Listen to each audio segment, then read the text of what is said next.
नमस्कार।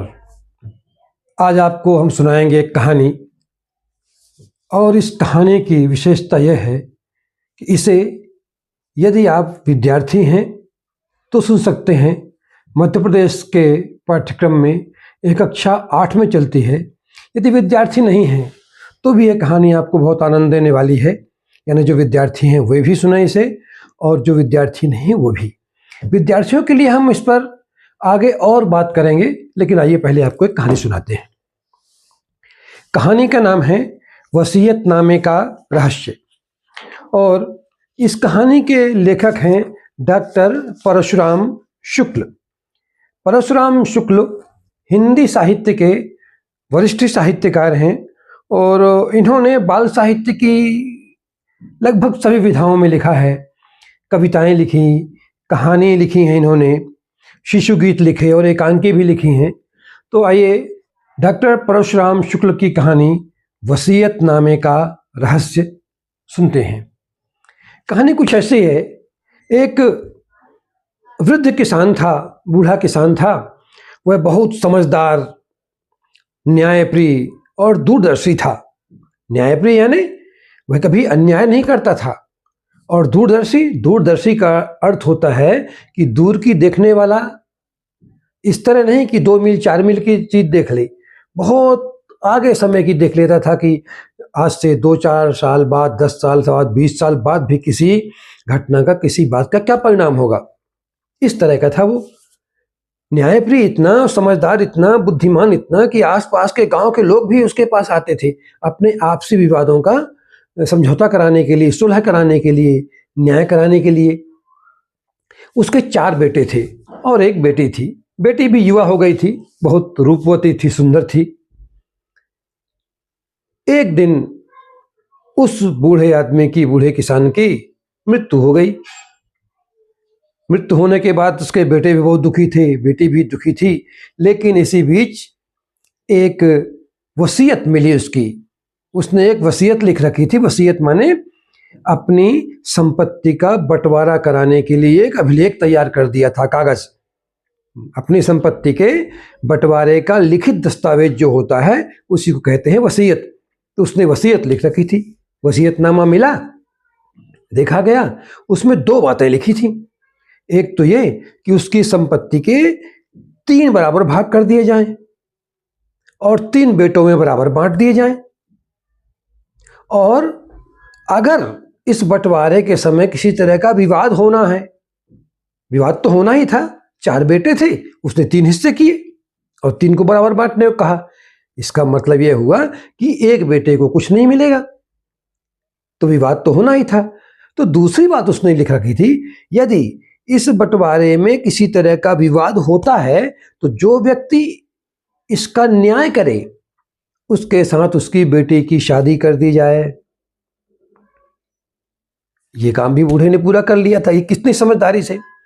लेकिन अब वो बेटे झगड़ने लगे। कोई अपना हिस्सा छोड़ने को तैयार नहीं था। अगर एक कोई छोड़ देता तो 3 बराबर बांट लेते, लेकिन कोई अपना हिस्सा छोड़ने को तैयार नहीं था। अब बेटे ऐसा भी कर सकते थे कि भाई ठीक है, हम 3 बराबर बांट लेते हैं और अपना थोड़ा थोड़ा हिस्सा चौथे बेटे को दे देंगे, तो भी सुलह हो जाती। लेकिन वो कोई छोड़ने को तैयार नहीं। आपस में झगड़ा करने लगे, भीड़ लग गई गांव वालों की। लोगों ने कहा, भाई क्यों झगड़ रहे हो? तुम्हारे पिताजी इतने समझदार थे, बुद्धिमान थे, न्यायप्रिय थे, दूरदर्शी थे और उनके बेटे होकर झगड़ा करते हो। इन्होंने बताया कि ऐसी ऐसी बात है। लोगों ने सोचा, इतना समझदार आदमी और ऐसी बात कैसे लिख गया? बोले चलो पंचायत बुलाते हैं। गांव की पंचायत बैठी। पंचायत माने गांव के बड़े बूढ़े बुजुर्ग समझदार लोग बैठते हैं और लोगों का न्याय करते हैं। तो 1 दिन 2 दिन नहीं, कई दिन तक लगातार पंचायत बैठी रही। लोग इसका फैसला नहीं कर पाए। लोगों के मन में पहले संदेह था, कहीं ऐसा तो नहीं कि इस बूढ़े के 3 बेटे ही असली हों, चौथा इसका हो ही नहीं, इसने पाल लिया हो ऐसा ही। लेकिन जब उनसे खूब सवाल जवाब किए, पूछे, तो संदेह दूर हो गया कि नहीं, 4 बेटे तो बूढ़े के ही हैं। फिर 3 हिस्से क्यों किए? कोई फैसला नहीं कर पाए। आसपास के लोग भी गांव के आते, लेकिन फैसला नहीं हुआ। एक दिन फिर पंचायत बैठी थी, बातचीत हो रही थी। एक राहगीर वहां से निकला। राहगीर माने राह से जाने वाला, राह का मतलब रास्ता, और राहगीर माने पथिक, एक यात्री निकला। और वो भी वहां पर रुक गया, भीड़ देखकर, पंचायत लगी थी तो सब बातें सुनी। उसने कहा मैं कुछ कहूं? लोगों ने कहा हाँ बताओ भाई, ये तो बहुत बड़ी समस्या है हमारी, अगर तुम निपटा दोगे तो बहुत बड़ी बात हो जाएगी। उसने कहा आप लोगों का फैसला महाराज कर देंगे। बोले महाराज? कौन महाराज? वो किसी महाराजा को जानती नहीं थे गांव वाली, कभी उनको किसी न्याय के लिए बाहर जाना ही नहीं पड़ा गांव से। वो जो बूढ़े आदमी जिसकी मृत्यु हो गई थी ना, वो सब कर देते थे। उन्होंने रास्ता बताया उनका कि यहाँ से बहुत दूर रहते हैं वो, जंगल में उनका महल है, वहां जाओ, और वो बहुत न्यायप्रिय हैं, बहुत समझदार हैं, बड़े से बड़े मसलों का निपटारा कर देते हैं। गांव वालों ने कहा बिल्कुल सही कह रहे हो, हम लोग जाएंगे वहां। तो गांव के कुछ लोग, वो चारों भाई और उनकी बहन, वो लोग महाराजा के यहाँ चले। चलते चलते चलते चलते एक जंगल मिला और पता चला उसी जंगल में महाराजा का महल है। तो और महाराजा जो थे ना, उनके 3 महल थे। पहले एक महल, फिर दूसरा महल, फिर तीसरा महल, और तीसरे महल में महाराजा रहते थे। पहले महल में पहुंचे तो एक 18-19 साल का युवक मिला। उसने ने पूछा भाई महाराजा कहाँ मिलेंगे? बोले महाराजा की मृत्यु तो 3 साल पहले हो चुकी है, जाओ आगे जाओ। ये लोग अचंभित हो गए कि कैसे बोल रहा है ये, लेकिन आगे बढ़े तो एक 17-18 वर्ष की युवती मिली। उससे पूछे कि महाराजा कहाँ मिलेंगे? उसने कहा महाराजा से मिलने आए हो, वो तो अंधे हो चुके हैं, जाओ आगे जाओ। उन्हें बहुत विचित्र लगा। बोले ये तो बड़ा रहस्यमयी महल है, यहाँ के लोग भी बहुत रहस्यमयी हैं। उसके आगे गए तो एक तीसरा महल दिखा, और वहां जब चले जा रहे थे तो 20-25 लोगों की एक भीड़ महाराजा की जय, महाराजा की जय कहते हुए निकल रही थी। इनने उनसे पूछा भाई क्या हुआ? बोले महाराजा से मिल के आ रहे हैं, हम लोगों के बीच में बहुत बड़ा विवाद था और उन्होंने सुलझा दिया, बहुत समझदार हैं राजा। बोले हम भी इसीलिए आए हैं। तो बोले जाओ जाओ, तुम्हारा फैसला भी कर देंगे। ये गए तो महाराजा एक आसन में बैठे थे। इन सब लोगों ने उनसे नमस्कार किया, महाराज की जय हो बोला। महाराजा ने भी उठकर इनका सत्कार किया और पूछा कि कहिए भाई क्यों आए हैं आप लोग? तो गांव वालों ने बताया कि इस तरह की बात है, इनके पिताजी थे, बहुत समझदार थे, न्यायप्रिय थे, और वो वसीयतनामा लिख के गए हैं कि अपनी संपत्ति 3 बराबर भागों में बांट दें, और चौथे का नाम ही नहीं लिया। अब चौथे को कैसे दें, कौन छोड़े, इस बात पर विवाद हो रहा है। तब तक महाराजा की नज़र इनके साथ में जो इनकी बहन थी रूपवती, यानी बहुत सुंदर, उस पर पड़ी थी, और राजा उसे ही देखे जा रहे थे। फिर उनका ध्यान गया कि अरे इनकी बात तो सुननी है। तो इनकी बात सुनी उनने और बोले चलो इसका फैसला कर देते हैं। उस महल के 4 अलग अलग कमरों में इन चारों भाइयों को बंद कर दिया उन्होंने, और फिर अपनी जो म्यान में तलवार थी, एक तलवार निकाली चमचमाती हुई। सबसे पहले बड़े भाई के पास गए उसके कमरे में, उसे कहा देखो बहुत बढ़िया मौका है और तुम बहुत समझदार हो, ये तलवार लो, तुम्हारे तीनों भाई अलग अलग कमरों में अकेले बंद हैं, उनके पास कुछ नहीं है, तुम तीनों को मार दो, हत्या कर दो तीनों की। इस तरह पूरी संपत्ति तुमको मिल जाएगी। और सुनो, मेरी जो इस बहन को देख कर आए हो ना, जो सुंदर सी बहन तुम्हें मिली थी, उसका विवाह भी हम तुम्हारे साथ कर देंगे। तो बड़े भाई ने कहा कि नहीं, ऐसा नहीं हो सकता, मैं संपत्ति के लिए अपने भाइयों की हत्या नहीं करूंगा, आप उन तीनों को ही बांट दीजिए। राजा ने कहा ठीक है, अब तुम्हारी जैसी इच्छा, नहीं चाहिए तो ठीक है। उसे फिर कमरे बंद कर दिया। राजा दूसरे भाई के पास गए, उसे भी यही कहा कि देखो तुम बहुत समझदार हो, इसलिए तुम्हारे पास आए हैं हम, तुम ये तलवार लो, उन तीनों भाइयों को मार दो, उनके पास कुछ नहीं है, निहत्थे कमरे में बंद है, तुम्हें पूरी संपत्ति मिल जाएगी और अपनी बहन का विवाह हम तुम्हारे साथ कर देंगे। दूसरा भाई बोला कि महाराजा ऐसा संभव नहीं है, मैं संपत्ति के लिए अपने भाइयों को नहीं मार सकता, मेरी संपत्ति आप उनको ही दे दीजिए, मैं ऐसे ही खुश रहूंगा। महाराजा बोले ठीक है, जैसी इच्छा भाई तुम्हारी, और उसे फिर उसी कमरे में छोड़ दिया। तीसरे भाई के पास आए, तीसरे से भी यही प्रस्ताव रखा, वो भी मानने को तैयार नहीं हुआ। उसके बाद महाराजा चौथे भाई के पास आए, जो सबसे छोटा था, उसके पास गए। बोले देखो तुम सबसे छोटे हो, इसलिए तुम्हारे पास आए हैं हम, ये तलवार लो, अपने तीनों भाइयों को मार दो और सारी संपत्ति तुमको मिल जाएगी। मैं अपनी जो बहन है मेरी, उसका विवाह तुम्हारे साथ कर दूंगा। इस तरह भी लालच दिया। वो छोटा भाई तुरंत तैयार हो गया, बोला ये तो बहुत बढ़िया बात है, लाओ तलवार मुझे दो, मैं तीनों को मारता हूं, व्यर्थ की झंझट खत्म हो जाए, सारी संपत्ति मुझे मिल जाएगी। लेकिन राजा तो बहुत न्यायप्रिय था। उनके सैनिक आए और उन्होंने उसको, तीसरे को बंदी बना लिया। फिर तीनों भाइयों को बुलाया गया और उसे बताया गया। इस तरह फैसला हो गया और उन्होंने कहा कि हम तो ऐसा नहीं समझते थे। यह निश्चित रूप से पिताजी को भी बहुत तकलीफ देता रहा होगा, इसलिए पिताजी ने संपत्ति के 3 हिस्से करने के लिए कहा और आपने न्याय कर दिया। आपकी जय हो, आपकी जय हो। उनका आपस का झगड़ा निपट गया। अब देखें, तीनों हिस्सों का बंटवारा हो गया 3 भाइयों में, चौथे को बंदी बना लिया गया। और एक दूसरी बात वसीयतनामे में क्या लिखी थी, जो व्यक्ति इस विवाद का निपटारा करेगा, जो न्याय करेगा, उसके साथ उनकी छोटी बहन की शादी कर दी जाएगी, उसका विवाह कर दिया जाएगा। और फिर बड़े भाई ने बताया राजा साहब से कि ऐसी ऐसी बात है और हम भी चाहते हैं कि आपके साथ हमारी बहन का विवाह कर दिया जाए।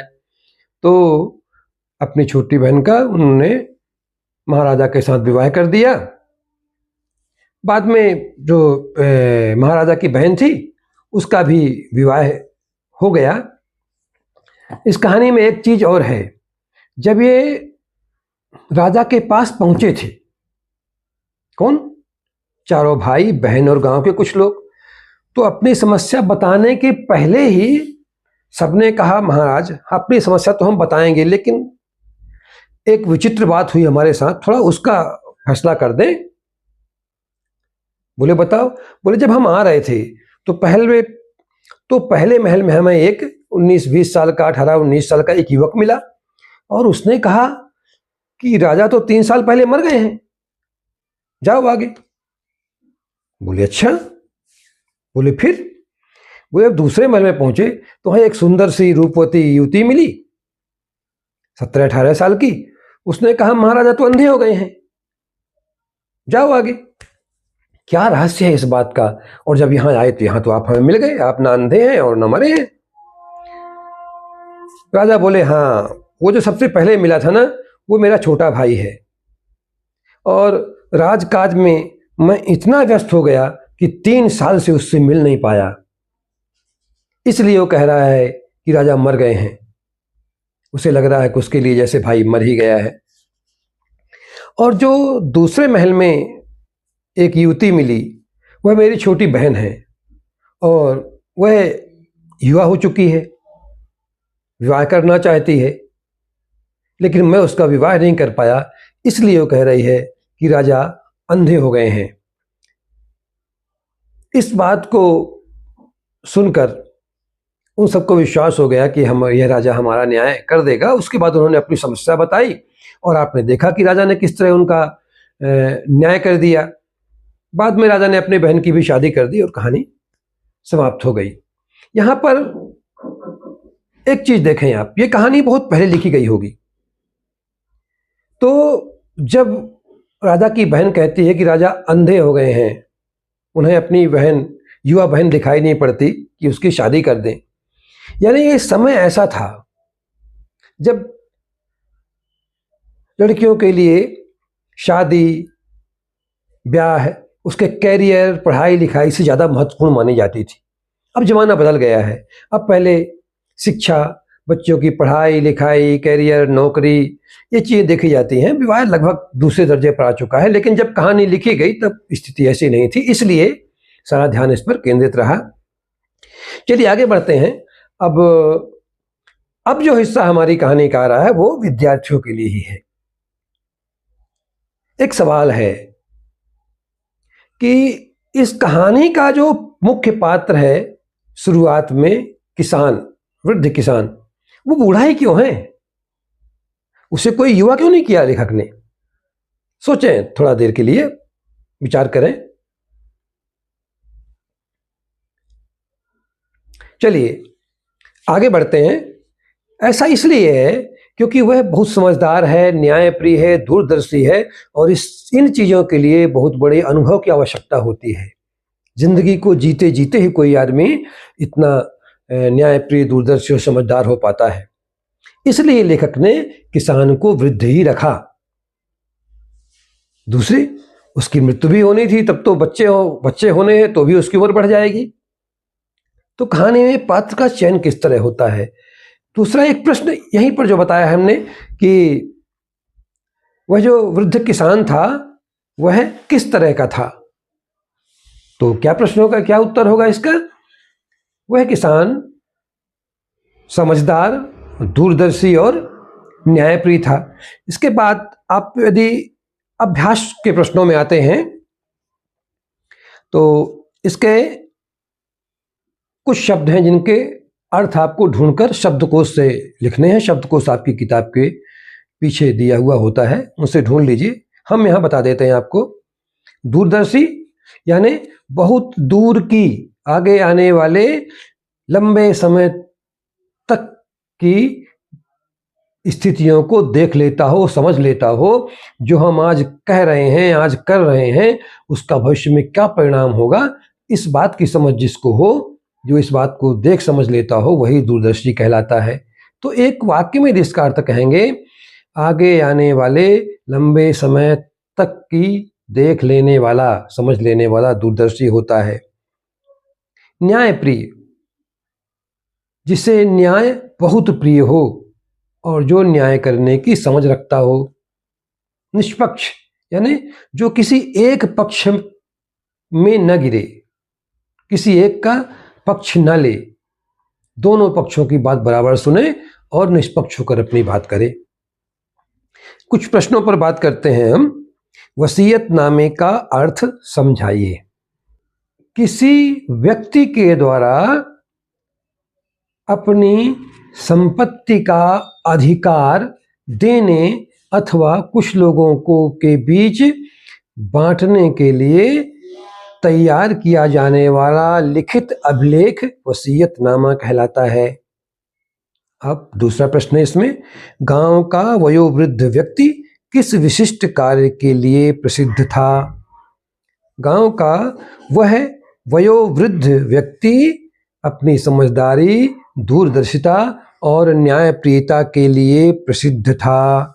इसमें वयोवृद्ध शब्द आया है ना, तो वयोवृद्ध यानी वय में बढ़ा हुआ, उम्र में अधिक व्यक्ति, जिसकी उम्र अधिक हो उसे वयोवृद्ध कहते हैं। तो बहुत अधिक जिसकी उम्र हो गई हो वो बूढ़ा या वयोवृद्ध कहलाता है। अब वसीयतनामे में जायदाद कितने पुत्रों को बांटने का संकेत था? जायदाद माने, जायदाद यानी संपत्ति, और वसीयतनामे का अर्थ हम बता चुके हैं ऊपर। तो वसीयतनामे में जायदाद कितने पुत्रों को बांटने का संकेत था, आपको अच्छी तरह से पता होगा। लेकिन जब उत्तर लिखें तो कई बार विद्यार्थी क्या करते हैं, लिख देंगे 3 पुत्रों में। नहीं, इतना लिखने में नंबर नहीं मिलते। प्रायः जो प्रश्न होते हैं वो 3 तरह से होते हैं, यानी संक्षिप्त उत्तर वाले, लघु उत्तरीय प्रश्न यानी 1 वाक्य या 2 वाक्य में जिनके उत्तर दिए जाते हैं, और दीर्घ उत्तरीय या विस्तार से लिखने वाले, उनके कम से कम 5 वाक्य, 6 वाक्य, 7 वाक्य, 8 वाक्य, इतने में उत्तर देने चाहिए, तब उसके पूरे नंबर मिलते हैं। तो वसीयतनामे में जायदाद 3 पुत्रों को बांटने का संकेत था। अच्छा, बंटवारे का अंतिम निर्णय किसने किया? बहुत आसान सा है, बताने की आवश्यकता नहीं है, लेकिन फिर भी कह देते हैं, बंटवारे का अंतिम निर्णय महाराजा ने किया। राजा के प्रथम 2 महलों में जो 2 लोग मिले वे कौन थे? इसका उत्तर भी आप लोग समझ रहे होंगे। अच्छा, पंचों को किस बात की शंका थी? वसीयतनामे में क्या लिखा था? इन सारे प्रश्नों के उत्तर आप समझ चुके होंगे और इसकी लिख भी लें। फिर है निम्नलिखित प्रश्नों के उत्तर विस्तार से लिखिए। झगड़े का कारण क्या था? क्या था झगड़े का कारण? वही जो ऊपर वाले प्रश्न का उत्तर होगा, वसीयतनामे में क्या लिखा था। वसीयतनामे में 2 बातें लिखी थी। पहली कि संपत्ति को 3 बराबर भागों में बांटकर उसके 3 बेटों में बांट दिया जाए। अब झगड़े का कारण क्या था? यही था कि वसीयतनामे में वृद्ध किसान ने लिखा था कि उसकी संपत्ति को 3 बराबर भागों में बांटकर उसके 3 पुत्रों में बांट दिया जाए, किंतु उसके 4 पुत्र थे। कोई भी बेटा अपना हिस्सा छोड़ने को तैयार नहीं था, इसलिए उनके बीच में झगड़ा होने लगा और यही झगड़े का कारण था। वसीयतनामे में क्या लिखा था? एक बात तो ये थी। दूसरी बात क्या थी जो उस प्रश्न में हम जोड़ेंगे?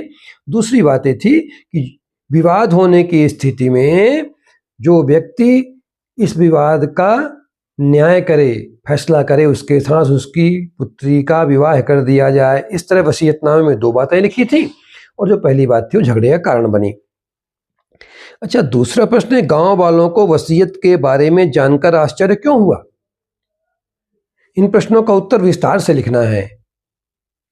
तो गांव वालों को वसीयत के बारे में जानकर आश्चर्य इसलिए हुआ क्योंकि वह वृद्ध व्यक्ति जिसने वसीयत लिखी थी वह बहुत समझदार, न्यायप्रिय और दूरदर्शी था, किंतु अपने 4 बेटों के होते हुए उसने यह लिखा कि मेरी संपत्ति के 3 बराबर हिस्से करके 3 बेटों में बराबर बांट दिया जाए, जबकि उसे 4 हिस्से करने चाहिए थे।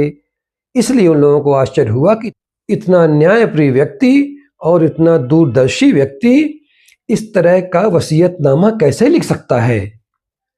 अच्छा, गांव के वृद्ध व्यक्ति ने राजा से कौन सी 2 बातें पूछी? अभी हमने चर्चा की थी कहानी सुनाते समय। 2 बातें गांव के वृद्ध व्यक्ति ने राजा से यह 2 बातें पूछी कि पहले महल में जो व्यक्ति मिला हमें वह कौन था और उसने ऐसा क्यों कहा कि महाराजा तो 3 वर्ष पहले मर गए, और जो दूसरे महल में हमें रूपवती युवती मिली वह कौन थी, उसने हमसे ऐसा क्यों कहा कि राजा तो अंधे हो गए हैं। इन 2 बातों को उस वृद्ध व्यक्ति ने राजा से पूछा। अगला प्रश्न है, राजा ने 3 भाइयों को अलग अलग ले जाकर क्या कहा? क्या कहा? सोचिए, अभी कहानी में बताया है हमने। राजा ने तीनों भाइयों को अलग अलग ले जाकर कहा कि तुम्हारे भाई कमरे में निहत्थे बंद हैं, ये तलवार लो मेरी और जाकर उनकी हत्या कर दो, सारी संपत्ति तुम्हें मिल जाएगी और अपनी बहन का विवाह भी मैं तुमसे कर दूंगा। अब ये बात उन्होंने तीनों भाइयों से कही थी ऐसा नहीं है, उसने तो 4 भाइयों से कही थी। 3 ने उसकी बात मानी नहीं, चौथे ने कहा ठीक है मैं मार देता हूं और उसे बंदी बना लिया गया। अच्छा, क्या ये तीनों भाई राजा के प्रस्ताव से सहमत थे? तो उत्तर होगा नहीं, ये तीनों भाई राजा के प्रस्ताव से सहमत नहीं थे और उन्होंने संपत्ति की लालच में अपने भाइयों की हत्या करना स्वीकार नहीं किया। उन्होंने कहा कि हमें संपत्ति में हिस्सा नहीं चाहिए, हम अपने भाइयों को नहीं मार सकते, चाहे संपत्ति मिले या न मिले आप उन्हें ही दे दीजिए। और चौथा भाई राजा के द्वारा दिए गए प्रस्ताव से क्या सोचकर सहमत हो गया? चौथे भाई ने, जब चौथे भाई के बाद राजा ने प्रस्ताव किया तो उसने इन तीनों भाइयों से उल्टा सोचा। उसने सोचा कि बहुत अच्छा मौका मिल रहा है, मैं इन तीनों भाइयों को मार देता हूं, सारी संपत्ति मुझे मिल जाएगी और राजा की सुंदर बहन से मेरा विवाह भी हो जाएगा। ऐसा सोचकर वह सहमत हो गया। अगला प्रश्न है, राजा ने समस्या का निदान कैसे किया? निदान मतलब उपचार कैसे किया, उसका निर्णय कैसे किया। ये पूरी कहानी फिर रिपीट होगी। राजा ने